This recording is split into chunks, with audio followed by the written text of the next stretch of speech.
How bad was sex education in high school? It was the worst.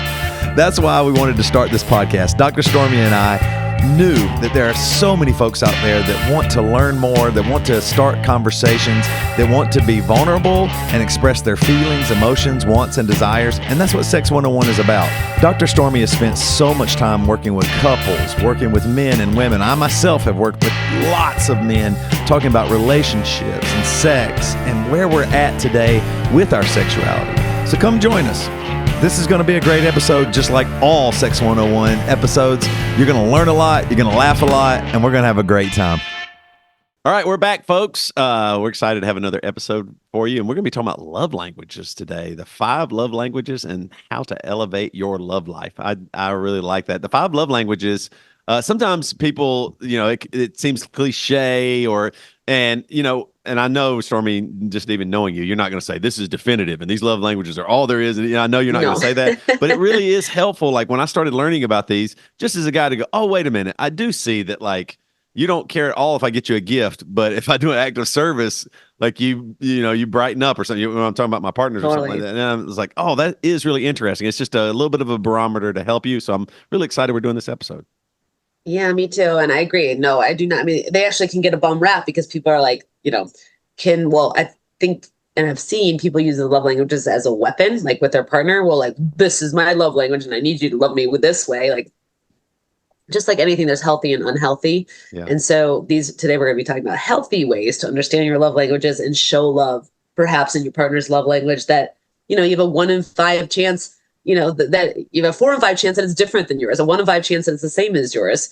And so I think it's a really helpful tool.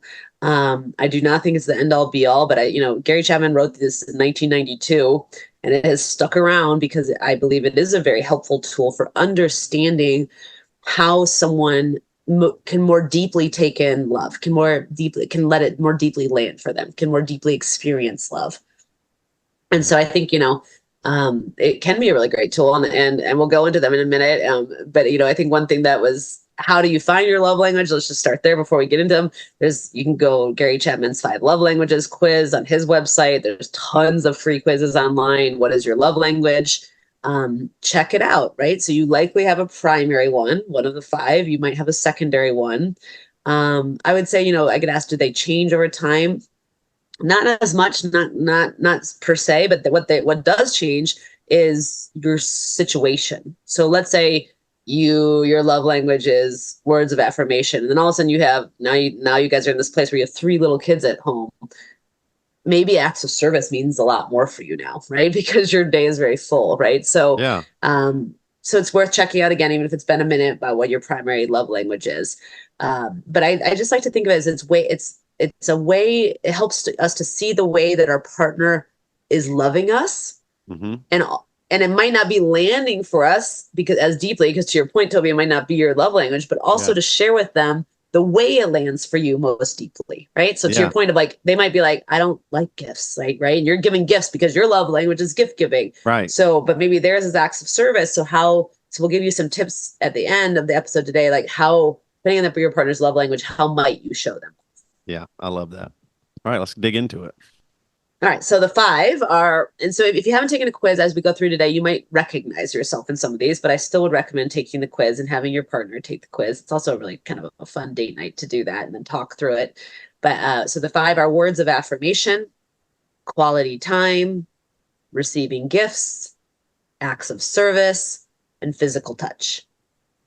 Okay, so words of affirmation, quality time, receiving gifts, acts of service, and physical touch. And I always get asked what's the most common one, but it depends on who's doing the analysis. But according to Gary Chapman himself, he analyzed over 10,000 people, and the most popular one was words of affirmation. I think gifts and physical touch were the least popular. Interesting. I wouldn't have thought that. That's interesting. Yeah. Words of affirmation is the most. Yeah. So let's just go. And then I found this hilarious meme that made me laugh. So I'm going to start with that because I love food, and this compared the 5 love languages to food, and like one of my favorite foods, which is tacos. So just to give you a little bit of like, okay, so words of affirmation when it comes to food and tacos would be, you're more beautiful than a taco. Okay. Quality time would be, let's make tacos together. Receiving gifts would be, I bought you some tacos. Acts of service would be, I made you these tacos. And physical touch would be, I want to hug you like a taco. I love it. That made me laugh so hard. I was like, oh, I love it. Let's do food. Yes, let's You're always right. do food. So just kind of helps you to like organize what the differences are. Okay. But words of affirmation. And what are you, Toby, by the way? I thought I was touch, but I think I'm actually quality time, which I think involves some touch. You know what I mean? Like quality time, like Okay. being together and stuff. I think mine Yeah. is probably quality time. Knowing that you Okay. want to spend time with me means a lot to me. Got it. Okay.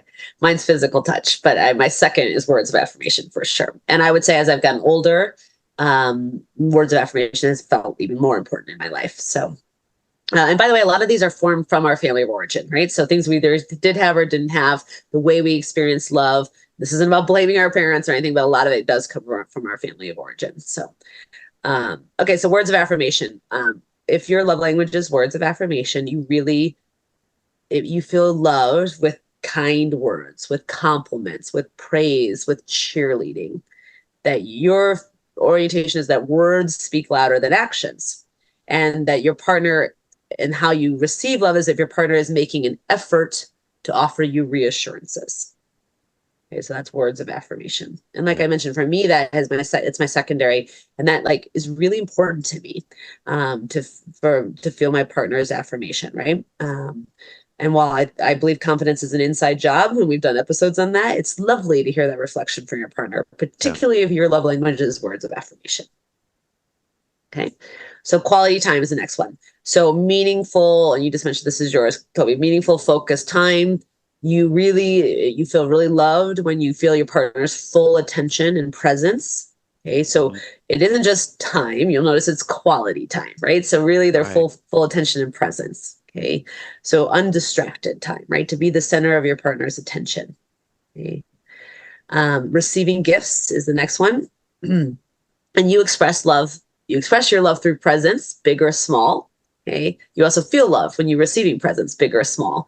And it's not just gifts, it's actually the thoughtfulness of the gift. So it's like finding the perfect thoughtful gift for your partner, or receiving the perfect thoughtful gift from your partner, right? So like you mentioned a chocolate in passing that's your favorite, and your partner goes out and gets it and finds you your chocolate bar. Like that's going to land for you Yeah. if receiving gifts is your love language. The fourth one is acts of service, which is actions speak louder than words. Okay. And things that your partner does to lessen your load, right? So we mentioned if you have like littles in the house, or your partner does your laundry for you, like so that you don't have to at the end of your day or whatever. So these acts of service, things that lessen your load. Okay. Yeah. And the fifth one is physical touch. So that's obviously hugging, kissing, holding hands, having sex, not just having sex, but that you feel love when your partner shows and expresses physical touch to you. Yeah. Yeah. Mine, I thought for the longest time mine was physical touch, but I think I just thought of it as like, oh, well, I'm getting their attention and they're giving me Mm. quality time Oh, with their yeah. touch, and so I kind of confused. Like, Yep. of course, I love to be touched. That's probably maybe even the second one for me, but the quality time there really is just. And you're right. I like that you made that distinction. You can be hanging out and it's not quality time. You can be Totally. together and it's not quality time. Like a difference in your heart, when you're not getting For the quality time sure. you want. So Yeah. And that's why, like, in the second part of this, I wanted to shift into that, like giving your listeners and our viewers some tangibles. So if your partner's love language is receiving gifts, is gift, things like some ways to show them love would be pick up their favorite, like I mentioned, the chocolate bar, pick up their favorite snack or treat the next time you're at the store, and present that to them. Make them, a playlist of all their favorite songs on Spotify, right? Like presenting them with a frame photo from the two of you from like a trip that you took together, right? These are the gifts. These are things that will land for them. Surprising them with making their coffee or bringing them breakfast in bed. Like these are, again, it's the thoughtfulness of the gift, and it can be large or small gifts. Okay, it doesn't have to be this grand gesture. And if your partner's love language is gifts, then they feel like they have their emotional needs met through the symbolic nature of the gift, right? So it's a visual or a tangible expression of your connection. You're giving them a visual and tangible expression, a totem, a representation of your love. yeah, that makes a lot of sense. And that one gets a bum rap. It's funny that like of all of them that people are like, oh, that one seems sort of first of all, none of them are better or worse, by the way. None of them are good or bad. None of them are more compatible or less compatible. It's just about understanding your partner. Again, another tool for connection and understanding. So acts of service, if your partner's love language is acts of service, make their coffee in the morning, right? Make the dinner reservation for the two of you so they don't have to, right? Picking up the groceries and then cooking the meal together or whatever. Scheduling a massage for them, doing the laundry, I already mentioned that one, so they don't have to. So these are things that lessen their load. Okay. So the partners whose love language is acts of service, they have an emotional need for thoughtfulness, sensitivity, and consideration. So it's like, wow, my partner did this for me with or without my asking, and I don't have to. My load is less. Yeah. Yeah. And now I like that too, that it does feel that, I mean, a lot of these on some level, each of these love languages you'll feel, but you're right. Like, and that even leads to sex when you feel like, whoa, my partner did that for me. My spouse did this for me. Gosh, Totally. I do feel the load lightened. I'm recognizing this, and you Yeah. just do feel appreciative, and that appreciation it fills into other components of your marriage or your relationship. For sure. Yeah, absolutely. Right. And when you're in partnership, you do share responsibilities and roles, and duties and load and all that stuff, Right. So, and again, to what you also just mentioned there, Toby, is that we all usually, you're going to be able to identify with all these. Like all these are lovely ways to receive and feel loved. You're just going to have some that land more deeply for you. Yeah. Some you associate with more closely. Mm-hmm. Okay. So if it's words of affirmation, if your partner's love language is words of affirmation, give a sincere compliment. Express your gratitude if they do something nice for you, your appreciation for them, unprompted, right? Sharing a little love note or a poem or something that you appreciate about them. Sending a text message telling them that you're thinking of them or thanking them for something that they did for you and like why that meant something to you. These are all ways for words of affirmation to feel really loved. So if your partner's love language is words of affirmation, they have an emotional need to hear and read. So hearing and reading, positive, affirming, and loving words that express the worth, their importance, and their value. Okay. So that's for words of affirmation. So quality time. If your partner's love language is quality time, some tips would be turn off your phone or put it aside, right? This is that presence, that fully undistracted, right? When you spend time together, let them know that they are the focus of your attention in the time together. Planning a date night or a weekend getaway or a staycation, right? Like this is the quality time. Like you're taking something more than just like sitting next to each other parallel on the couch watching your favorite TV show, right? There's nothing wrong with that, but that's not the same experience as quality time. Yeah. Go for a walk together after dinner, right? So if your partner's love language is quality time, they have an emotional need to engage in meaningful time spent together in conversation and in activities that help to deepen that connection. Yeah. Okay? I was just even going to add to that. You're right. Like just that, like whether it's a walk or whatever, if you can it's so hard to be present in this day and age. I mean, it is so hard. You might listeners right now probably listening to this podcast doing two other things while they're listening. Exactly. You know what I mean? Like, and hopefully y'all are getting most of this, but like it is really hard. So if you can offer that to somebody, it's so valuable. It's so valuable. It is such a gift to give someone your undivided attention and presence. And it's very felt. It's very felt by people whose primary love language is quality time. Yeah, 100%.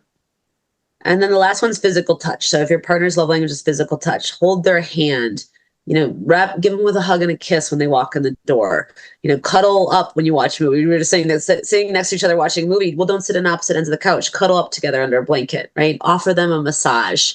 So, these are different ideas for you. But if your partner's love language is physical touch, they have an emotional need that's fulfilled when contact is made. Okay. So that it helps them to feel safe and secure through actual physical contact. It doesn't have to be sex, by the way. You notice it wasn't sexual touch. It was physical touch. Okay? Yeah. So it may be sexual, it may not be, but those are some little bit concrete tips for our listeners and viewers on. But first you've got to know what your love language is and what your partner's love language is. So start there. That physical touch is really, it's a powerful one for me too. Mainly because like, I just do appreciate it. Like when my girlfriend is touching me, I do feel like we're connected in a way. Like if Mhm. I don't care if we're at the grocery store or something like that, and she touches my arms, hey, look, do we need to get this or something? Whatever it might be. I just feel like we're in this together, even though it's so simple and it's not, Yeah, it's absolutely. nothing epic, it's not sex, it's nothing. Those Right. little touches. I'm like, oh, she's touching me, I'm touching her. We are together, and it just feels, I feel Totally. that connection in a deeper way. So I love Absolutely. this. I agree. And Awesome. that's mine. And I think we are wired for connection. And one of the ways we were very starved on connection during COVID was physical touch. So I feel like Hmm. us physical touchers are like even more You aren't wanting the kidding. connection these Yeah, days. you aren't kidding. It's what I mean. Like it's so huge for like a newborn baby. Like that's why they need to be touched Totally. so much and held and know Totally. that those connections are just so important. So, all right, I love this episode. Yeah. So, like we said, nothing definitive here, but could be a great date night to talk about this, and even you might realize Totally. because I thought for the longest time I was touched, and I realized, wait a minute. I'm really feeling the like loved and cared for by this quality time, this presence in my life. Yeah. And Okay, of let's. course, if you want to know more, Gary Chapman's book, The Five Love Languages, is a Yep, great resource too. yep, exactly. All right, let's get to Stump Stormy. It's time to Stump Stormy.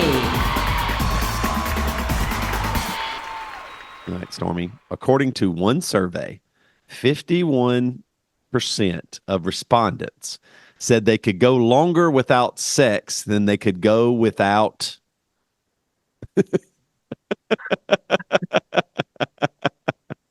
I should be a game show Oh, host. I know. I'm like, really, that was very done. We need the I know. music now. Like, da, na, na, na. Let's see. Go longer without sex than they could go without. 51% of the respondents said they could go longer without sex than they could go without. Again, I'm like totally letting in my very sexually oriented mind because I'm like, I don't know, like mayonnaise with pickles or something. Why those um, two foods, I Stormy? don't My know. I don't God. know. It's very Pickles random, and but mayonnaise? I'm thinking something that I could go for a No. very long time without because that's not sex for me. Oh my God, that's so funny. Then they could go without, I Something don't know, so maybe something in your morning routine? coffee. Yep, coffee. That's what it is.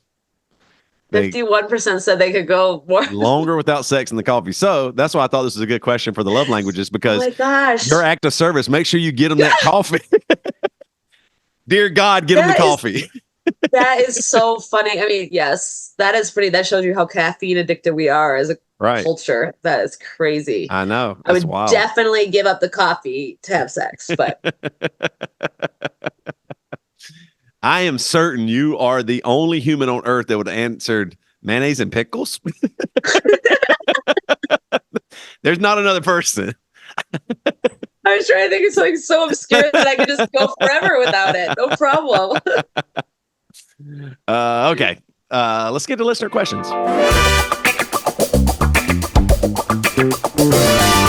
Have a question? We've got answers. Here's this week's listener question. Okay, this first one comes from Just Friends.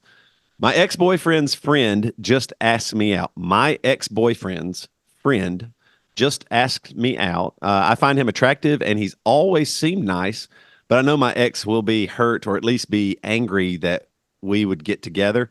But I live in a small town and there aren't a lot of dating opportunities here for me to pursue. This was a little tricky because Yeah. obviously I don't have the full story, but my first inclination when I read that is that um your partner, your ex's response, and certainly his anger, like are not really your business, right? Or I mean your responsibility. So if he doesn't like it, I sort of have the feeling of so what? However, you mentioned small town, so my question would be, do you have communication still with your ex? Like, is he in your life? Is he a friend still? Like, will you run into him because it's a small town? Like, so to what Yeah. level? Because that does impact your decision making here. Mm-hmm. So, my other thought would be to go if you want to go and don't if you don't want to go, right? Like try to keep it separate from your ex and think about it as this with this man. If this man was asking you out, it sounds like you'd want to go.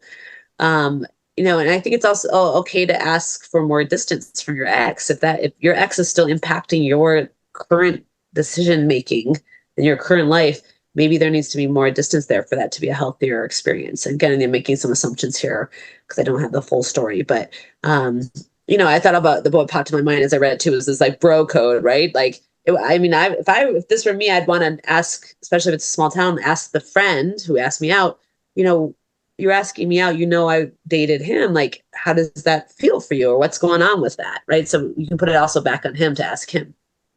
Yeah. I love that you said that distance and also what is your daily life going to look like? Running into your ex at the restaurant or whatever, the one restaurant in town, how small is the town? Yeah, exactly. You got to think about all of those things because it could be, and just because this guy asked you out doesn't mean y'all are going to make it and be together forever. So it could end in 2 weeks. And are you willing to live with the consequences of that?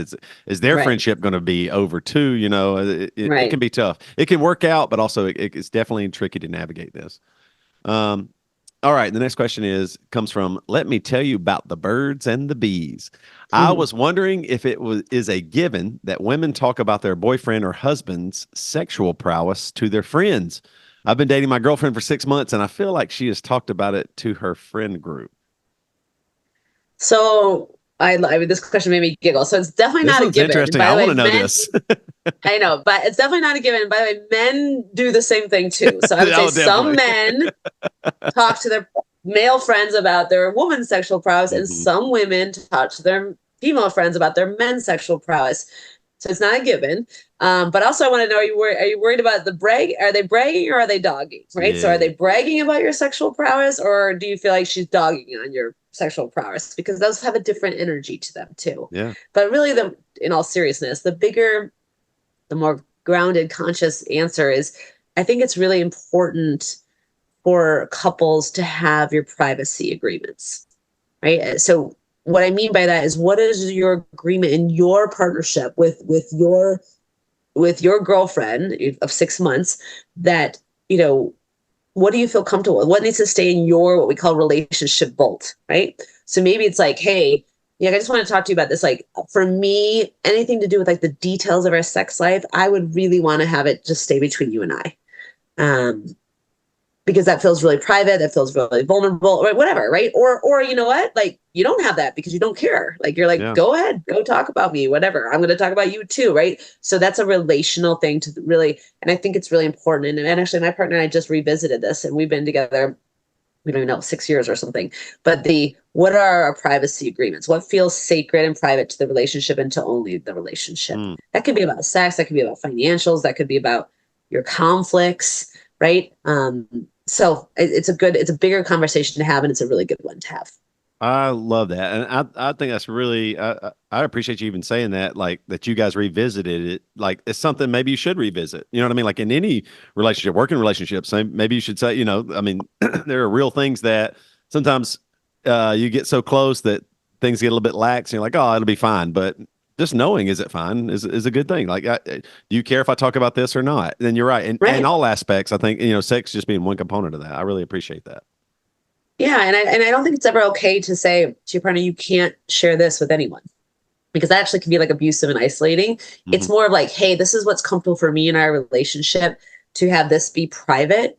How do you feel about that? Can you agree to that? Do I agree to that? Right? It's about your agreements. You're both adults. So there's no like, you can't tell anyone that. Cause I'd also be like, screw you. Now I'm going to go tell someone. Like if anyone told me that I can't tell someone something, I'd be like, you're not the boss of me, but we can have a conversation about what do we agree to relationally, and what's our agreements, and what is I totally believe in a relationship vault, like things that stay between the two of you and only between the two of you. That's also very sacred, very special. Yeah, a lot of trust there. All right, thank you guys. Send in your listener questions or even topics that you'd like to hear for the podcast. We sure do appreciate them and enjoy reading them. As always, we keep them anonymous. And yeah, Stormy, you got anything that you got for the listeners that they can contact you about at stormy@lovedeeplab.com? Yeah, so you guys can just email me any questions that you have. I love, I also offer a complimentary discovery call, 30 minutes to kind of help you get clear on your desires. This is in relationship to the coaching I do for men, women, and couples. So you can always go to lovedeeperlab.com, and there's a free self-care guide on there, and also a way to sign up for the discovery call if you're wanting some deeper support. Awesome. You can also follow Dr. Stormy on Instagram at DocStormy, the number one, Dr. Stormy one, or her TikTok, which is really funny and entertaining. And I enjoy it every time you post stuff, Stormy. Touchy subjects with 3 S's. We sure would appreciate it. You can, marriage supplies on Instagram as well, the.marriage.supply. Thank you guys so much. We, love doing this, and thank you for listening. And always remember, knowledge is power, sex is power. And the world needs more of both.